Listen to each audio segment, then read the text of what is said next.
Thank you. You can be seated. Hey, everybody. So good to be with you, all of you here in the room, as well as all of you that are joining us online. What an awesome opportunity it is to gather and to celebrate. Some Sundays I'm like, I'm not even sure I should preach today because these 9 people in this baptistry already preached a sermon. This is the sermon that really every single one of us is called to preach. If we're believers, we are called to go public with our faith, and so we are grateful how God has been doing that in the life of our church. Man, there is a stirring, there is a moving. We got 250 high schoolers at the senior high retreat right now. We've got things happening across all of our campuses, Bible studies. Rocky mentioned it earlier, 103 people being baptized today, putting us for over 500 for the year.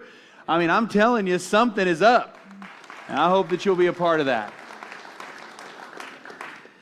Well, today we are continuing in the series, Ever Wonder Why? Growing up, there were questions that all of us had, at least we sometimes thought them. We were concerned that we thought them and were afraid to voice them because they were too difficult, too adversarial, too indicting when it comes to the nature of God and the things that are true about God and not true about God. The world, though, has now become a very different place. In the rise of the post-biblical society, there are a lot of people asking these questions really kind of out there. They're out front. And the people answering these questions are oftentimes drawing incorrect conclusions. Sometimes they're referencing the same Bible that we hold to. Sometimes they're just coming up with a secular humanist approach. Sometimes it's a blend, if you will. I mean, it's an amalgamation of everything that is out there in our world. Well, we saw Craig Rochelle take some time and answer several difficult questions that oftentimes people have but are afraid to vocalize. And we thought that concept was really too good not to borrow. Now, that doesn't mean we ask the same questions. And in this series, we're not asking all the exact same questions that he asked, but it's the same idea. And today the question is, if you're taking notes, you can write it down. Why does God feel distant? Why does God feel distant? Maybe often feel distant. I have a guilty pleasure. I probably shouldn't admit this, and I'm not endorsing all sitcoms like this, but I have one that I have grown to love, and that's The Office. There's some Office fans in the house? Yeah. There's this one episode where Ryan Howard is an intern, and he's transitioning to a full-time salesman. And Dwight Schrute, who is the top salesman in the office, has agreed to mentor him, develop him, spend time with him, and make him into the salesman that Dwight actually is.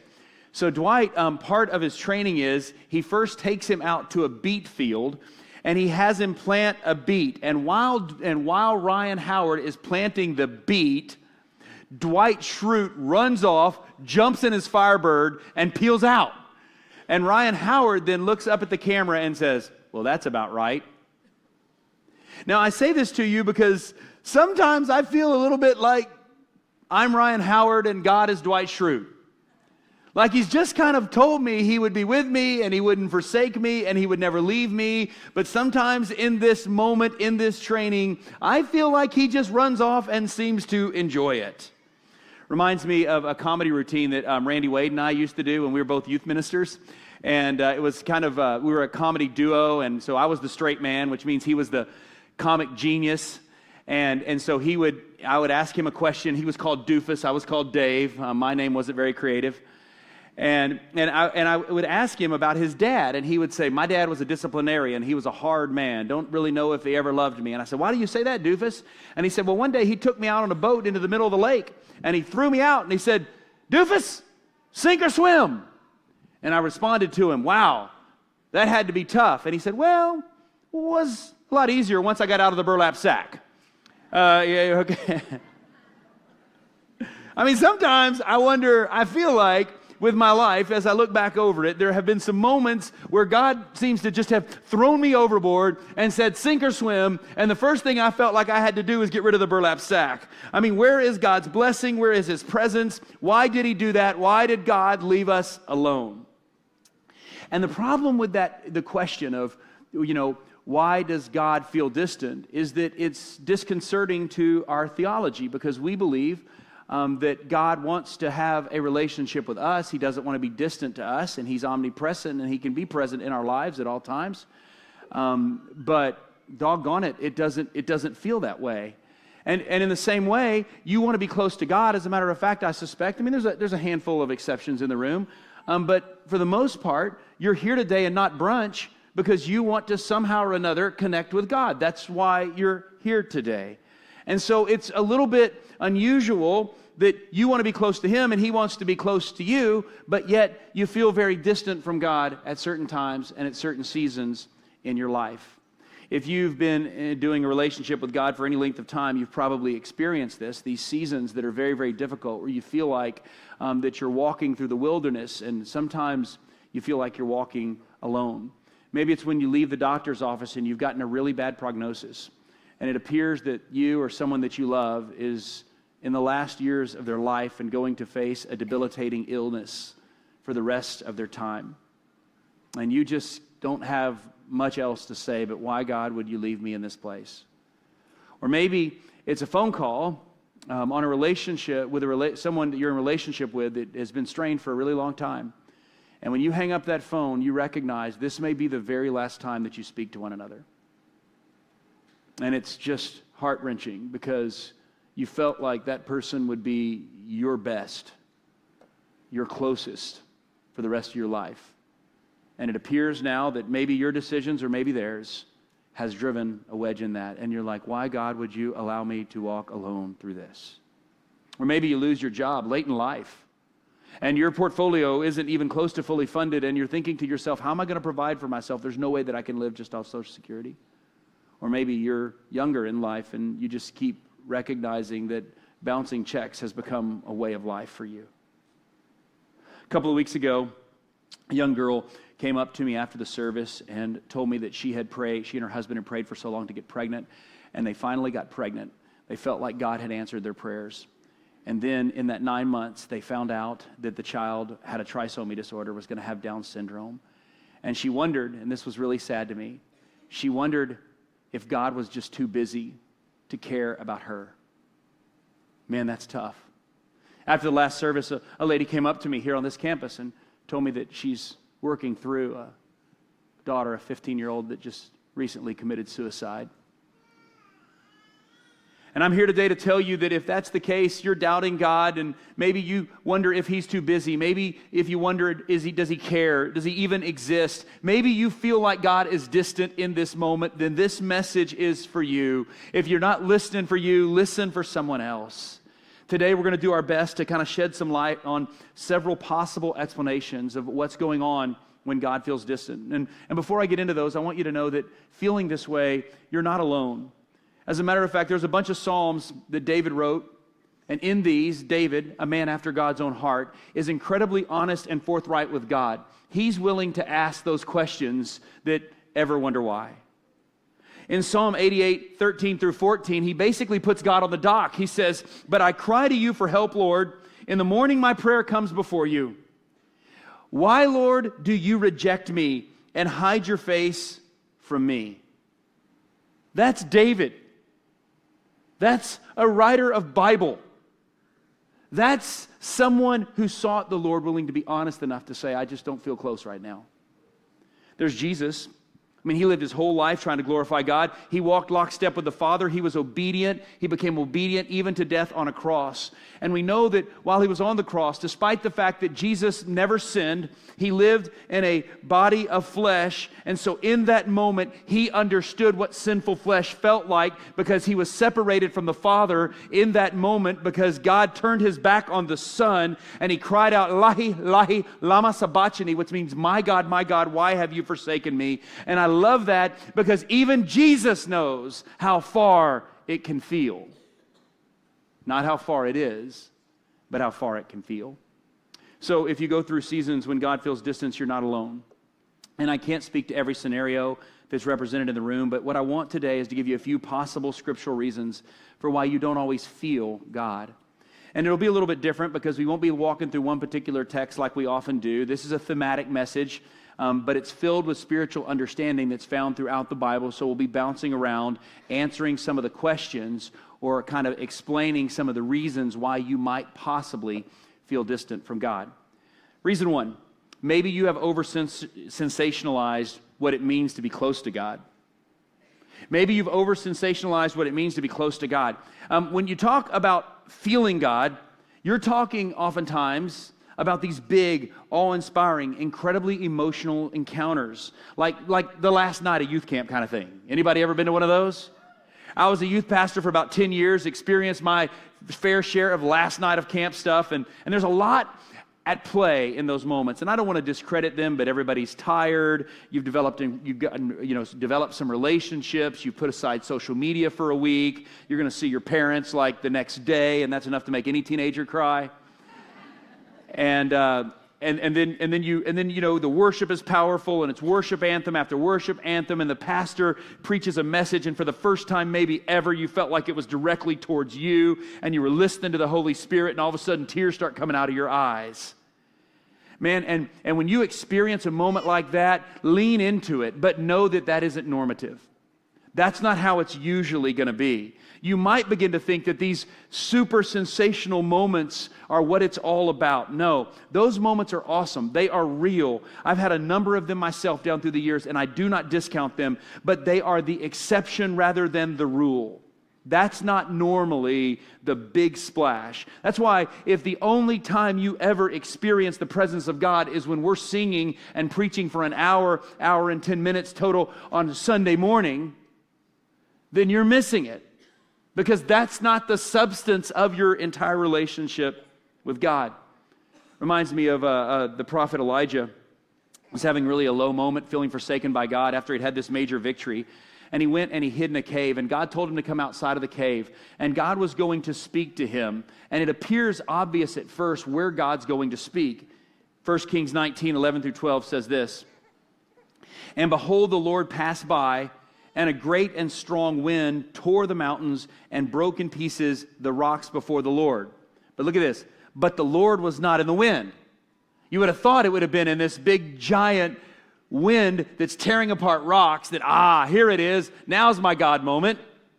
No. After the wind comes an earthquake. There it is. The foundations are shaking, but the Lord was not in the earthquake. And after the earthquake, there was a fire. This is it. The fire is burning, but the Lord was not in the fire. And after the fire, it says, the sound of a low whisper. You see, we're looking for these big, sensational, undeniably loud moments. And I've had some of those throughout my life, but I'm telling you, most of the time, the voice of God comes as a whisper. I love the way that Jeremy Fisher put this a few months back when he was sharing with us. He said, the reason he whispers is to show you that he's close. It's been my observation from walking alongside a lot of people in their spiritual journey that the wild spiritual swings actually become less common as your relationship with God matures. It's not that those big moments don't exist. It's that they're not the substance of the relationship. It's kind of like romantic relationships in that way. When my wife and I, Courtney and I, we first started dating. Yeah, there we are. Yeah, you're impressed with that hair, aren't you? Me too. Yeah, man, that was an electric. I mean, that was a great moment, man. We had so much chemistry. We were feeling things we'd never felt before. Throw on top of that, Courtney was consumed with physical desire for me, and man,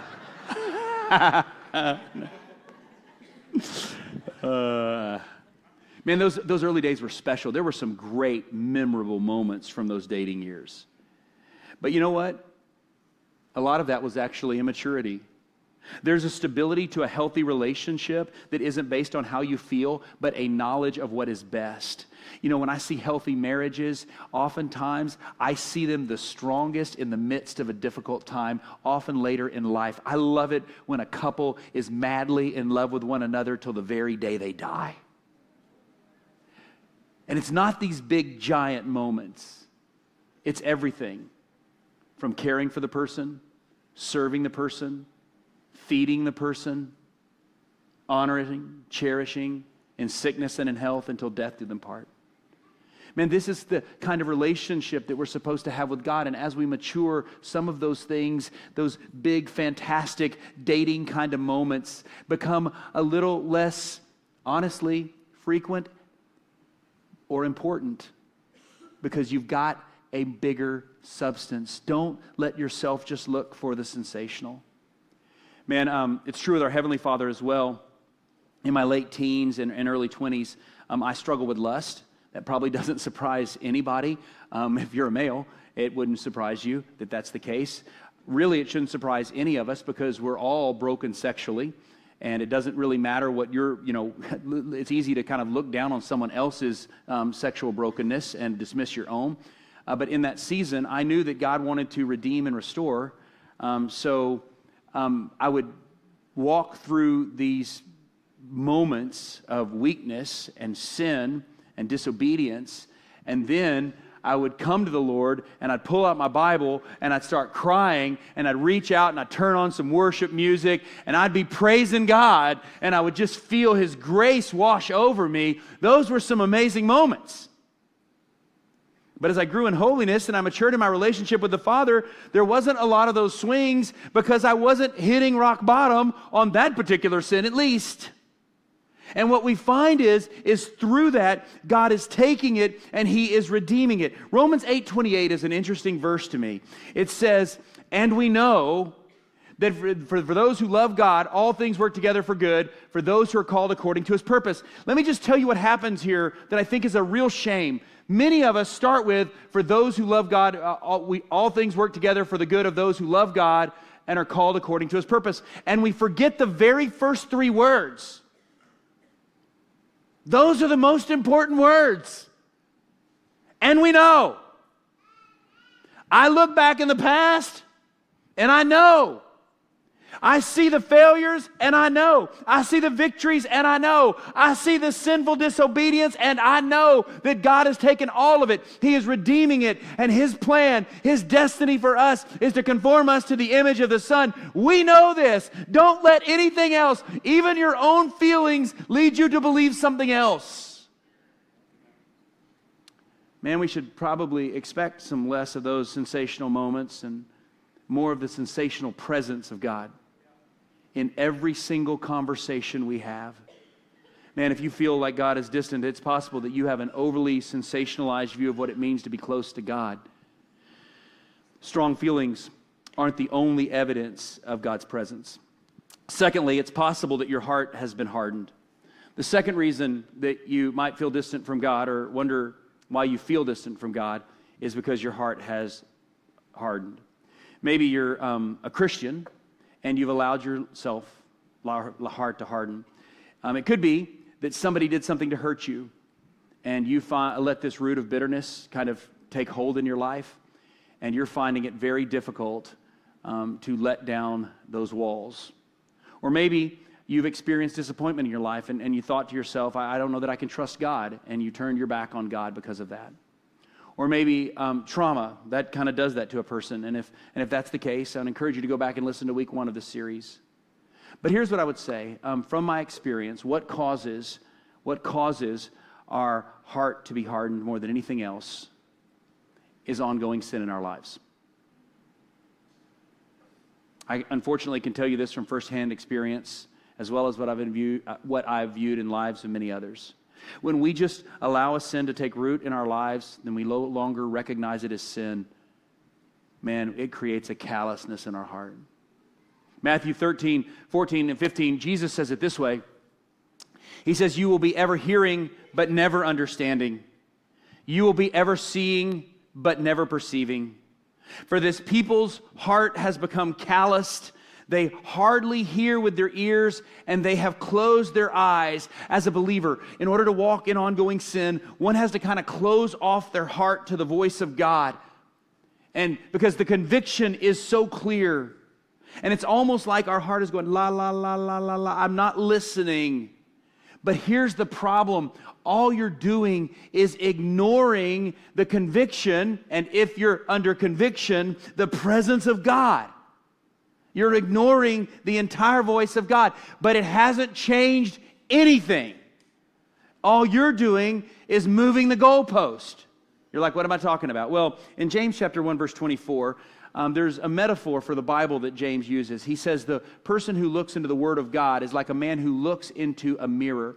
He's comparing the Word of God, really the things of God, to a mirror. And so every time a person comes and looks at a mirror, they're forced with the reality they're forced to deal with the reality that's right there in front of them. I get this. Because as long as I don't look at the mirror, I can tell myself that I've got a body like Michael B. Jordan and a face like Brad Pitt. But when I go and look in the mirror, I see that I've got yellow teeth and crazy hairs growing out of my ears and sunspots, aging spots all over my face. It does me no good to ignore those things because none of you want to say hi to me on a Sunday looking at my nose hair. Is that too much? Too much information? I don't know. Man, what I'm getting at is that for some people, what we do is we just then ignore the mirror. We just think that that's going to make it better. That doesn't make it better at all. We just ignore the fact that we just ignore the sin in our life. We ignore the conviction that's going down in that particular moment. So we don't go to church. We don't go to small group. We drop out of men's Bible study, women's Bible study. We no longer go to our journey groups.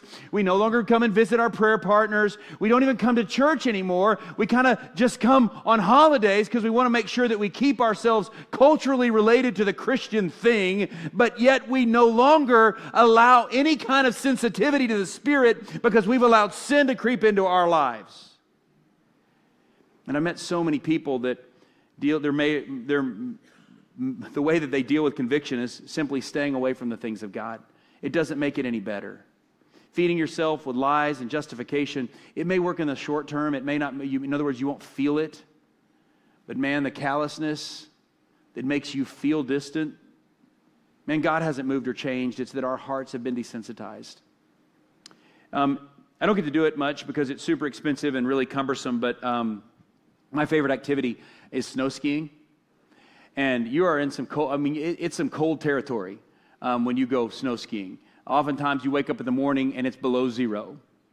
And you actually put on enough clothes that you can go out and not even be that cold. As a matter of fact, you can go up the mountain and ski down aggressively, and by the time you get to the bottom, you want to start taking off these layers because it's so hot.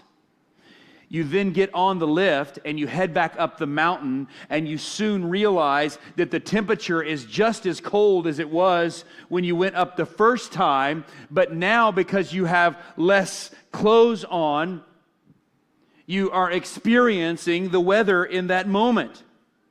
Man, I'm just telling you, the temperature hasn't changed, but the layers of clothes have made me desensitized to that temperature.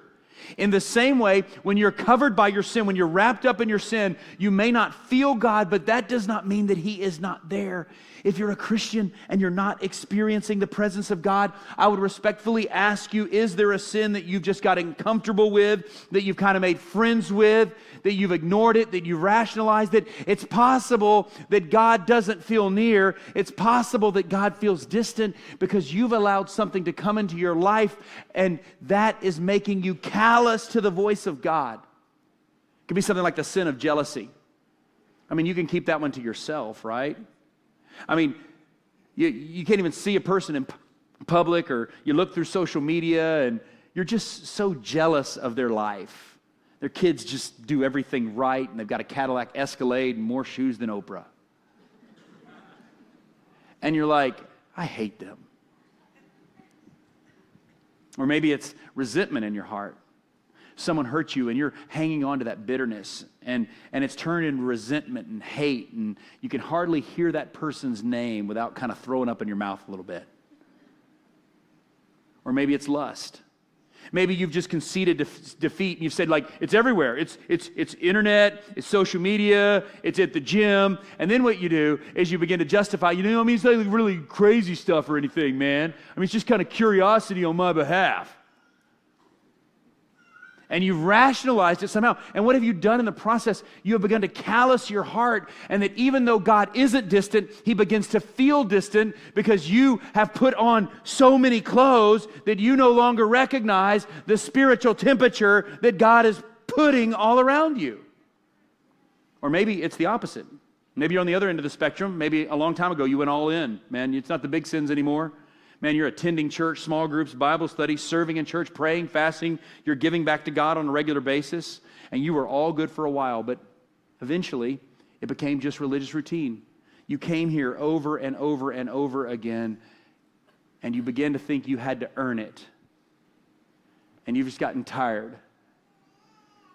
And it's time to rest in what you have already received from Him.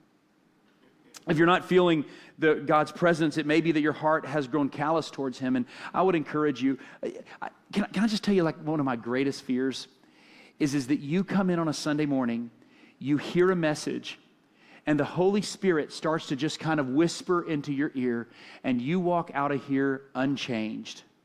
And you do not allow yourself to revisit it another time.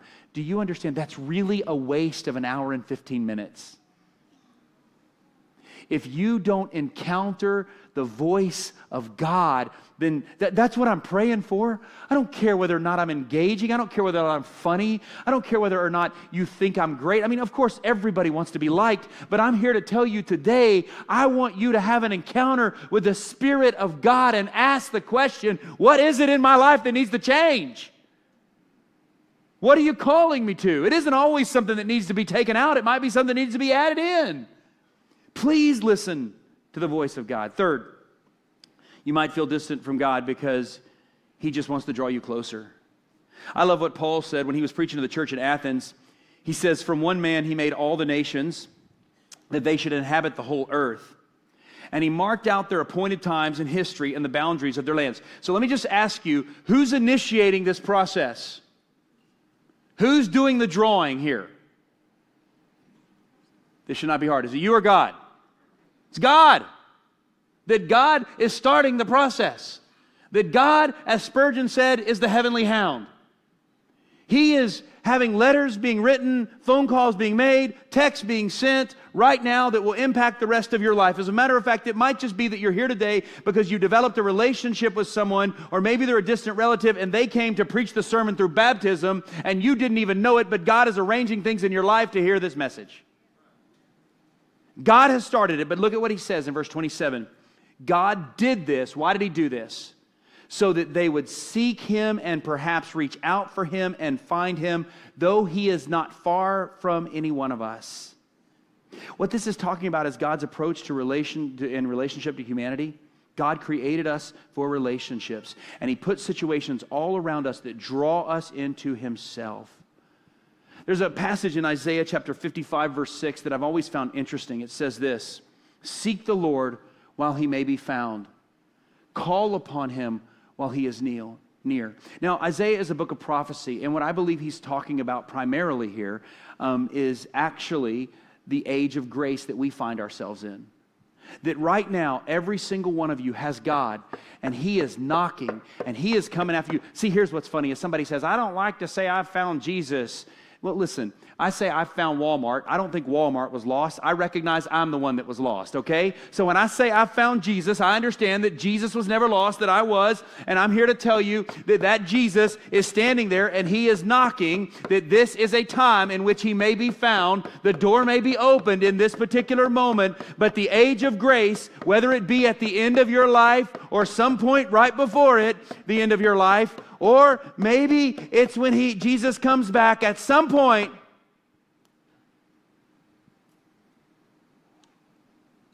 He stops knocking, and the Lord can no longer be found. Listen, it's in that drawing, it's in that tension when you hear that sometimes God is creating inside of you a hunger. Even in difficult moments, there's a hunger for God out there. That's why it says, as the deer panteth for the water, so my soul longs after you. I'm hungry for you, O God. I'm thirsty for you, O God. Listen, if you don't eat, you will get hungry. If you don't drink, you will get thirsty. And what happens for many of us is that we settle for some kind of substitute. In other words, we eat a bunch of cotton candy and we don't eat any steak. and we're full of cotton candy, and it's killing us. When there's something that is far more substantive on the other hand. So what God is doing is He's creating things. He's moving things around that's bringing you to the place that you will draw in close to Him.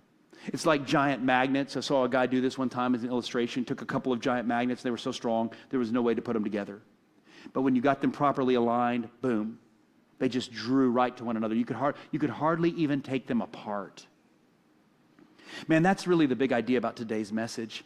That just because God doesn't feel, just because God feels distant doesn't mean that He's absent. And quite frankly, we cannot rely on our feelings. We must rely on what we know. Remember, Romans 8:28 is stamped on every single situation, no matter where you are. And we know that all things work together for the good of those who love God and are called according to His purpose. Just because you don't feel Him in any moment does not mean He is not there. We know He is with us. Man, I think that's what makes David so incredible. And you read those Psalms and you see the questions that are so direct. But David always allowed the moments to not push him away, but to actually draw him in. In Psalm 77, he says this, I cried out to God for help. I cried out to God to hear me.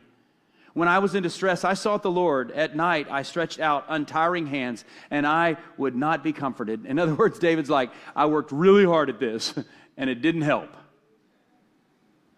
Because he gets to verse 7 and he says, will the Lord reject forever? Will He never show His favor again? And is all good over for me? Has His unfailing love vanished forever? Has His promises, have they failed for all time? Verse 11, I'll remember the deeds of the Lord. Yes, I'll remember the miracles of long ago. So what does he do? He wants to go back and remember what he knows about God's faithfulness. And so he's not just going to go back into his own life. He's going to go back into the history of his people, to the story of his ancestors that he knows when they were liberated out of Egypt. And he says this, they get to the giant, to the Red Sea, and verse 16 says, the waters saw you.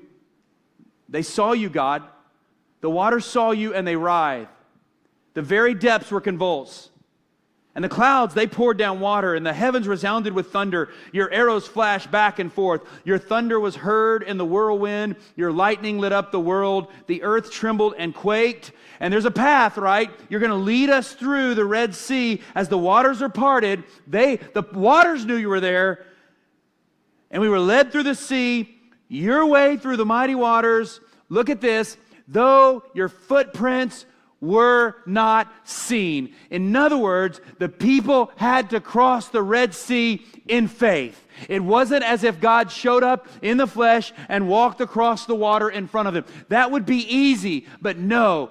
In that moment, they had to trust that every single step of obedience was directed by God.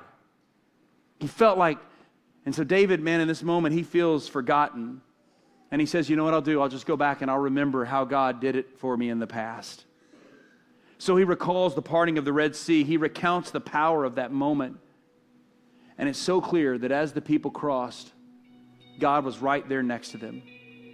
And I guess I would ask if that's true in your own life.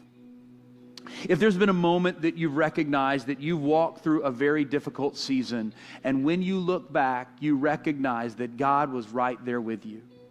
It reminds me of the old poem called Footprints that my grandmother used to have up at her house. You've probably heard it before. It's a little bit trite, but the idea is someone goes to heaven and they look back over their life, and it was two footprints walking in the sand along the beach. Two sets of footprints, side by side. But every so often, the individual noticed that there's only one set of footprints.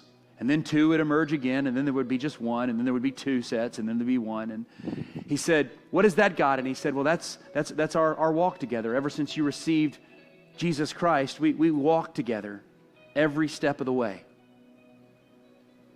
And as I look closer, he said, I recognized that the times that Jesus had left me were the most difficult times in my life.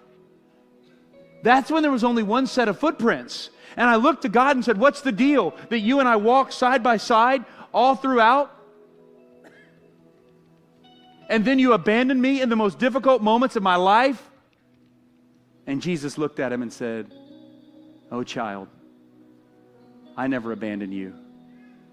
There's only one set of footprints in the sand, because that is when I carried you. Have you been carried? I mean, you may have to go back, you may have to go back to your own life, to the life of someone else, but I'm here to tell you that God can see you through it. Right after they cross the Red Sea, they go out into the wilderness, and they don't know that they're ever going to have enough, but God gives them just enough. He gives them manna. And they were told at the end of their wilderness experience to gather together some manna, and so years ago we were preaching a sermon on this, and I put together this little manna jar for myself.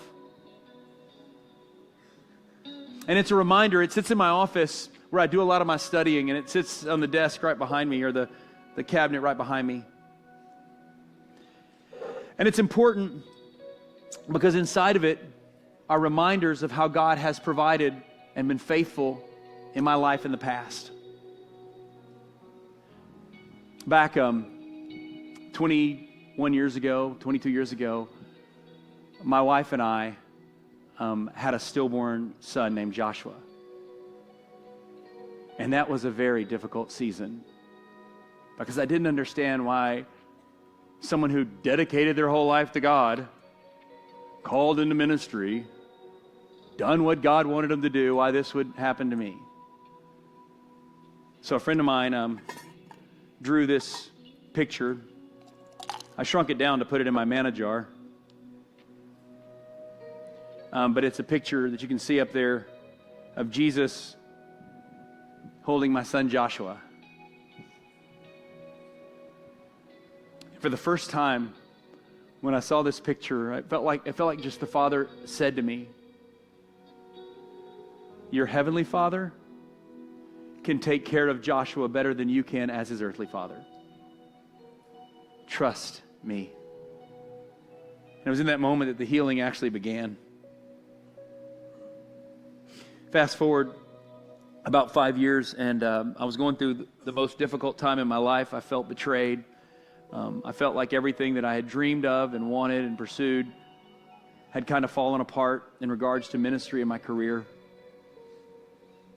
I was shocked by all of it, and God, through the midst of that, just started giving me an energy, a passion, and we started this church. You realize our initial kind of launch group was smaller than the number of people that Sea Life baptized today. And our 17 services and 5,500 people across our campuses today, man, God has done it. But you know what He reminds me of? He reminds me through this little thing right here. This is a keychain. We didn't know what else to give anybody. We tried to put this thing together. I cannot tell you how many mistakes there are on this key ring. That should be a lowercase c. That should not be a backslash. That should be a pipe. The L is proper. It's not even centered. That's not even the correct font. Our marketing department would not allow that to happen today. But here's the deal. This reminds me that our church was not built on a marketing department. It was not built on a worship team. It was not built on a preacher. Our church was built upon God's promise and His faithfulness, and He's the one that will bring us through. This is in my manna jar.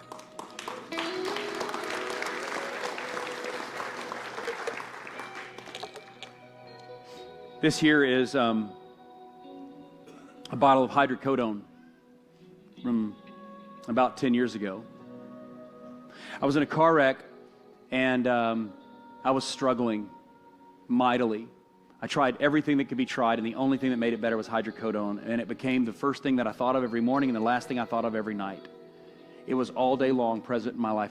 I was taking this, and I would wake up kind of in the middle of the night, probably around 4:30. I would wake up, and I would just cry, and I prayed, God, if this is what the rest of my life is going to be like, I would rather not live it.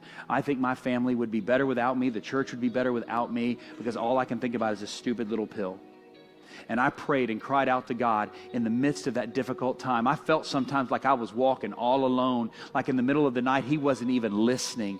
I'm calling out, I'm crying, and it's like, God, why are you not paying any attention at all? And finally, there came the breakthrough, and I put this thing down, and inside this bottle is 1/3 of a hydrocodone, and it sits inside my manna jar. And the reason why is because I have been freed from this, and that God walked me through that difficult season, and I will not allow myself to be mastered by this or anything else.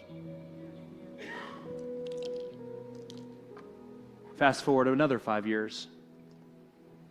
I was sitting in my office not too long ago, and God said, there's one more thing in your manna jar. I said, what do you mean? There's nothing else in my manna jar. And He goes, I know, you were afraid to put it in there. I'm like, what do you mean, afraid to put it in there? Kind of having this little conversation with God. It wasn't audible. It was just kind of how He was pressing in on me. And He said, the jar itself is clear. That means something. And I'm like, I'm thinking, what does it mean? And I realized what it means. There's one thing that didn't know what to put in here. It certainly was a little bit probably weird to put it into my manna jar, but it belongs there, and the jar is the manna. When I was 8 or 9 years old, as many of you know, I was sexually assaulted for a period of months by a kid in high school.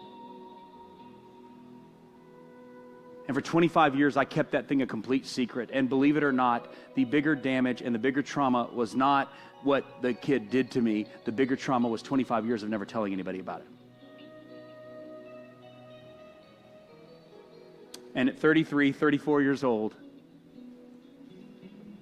I got clear about what it was that God said about me, and no longer wanted to listen to what the enemy said about me. You see, this is manna, because I had walked in the wilderness for 25 years trying to gain God's approval, to make up for those dirty things that were done to me and dirty things that I was forced to do.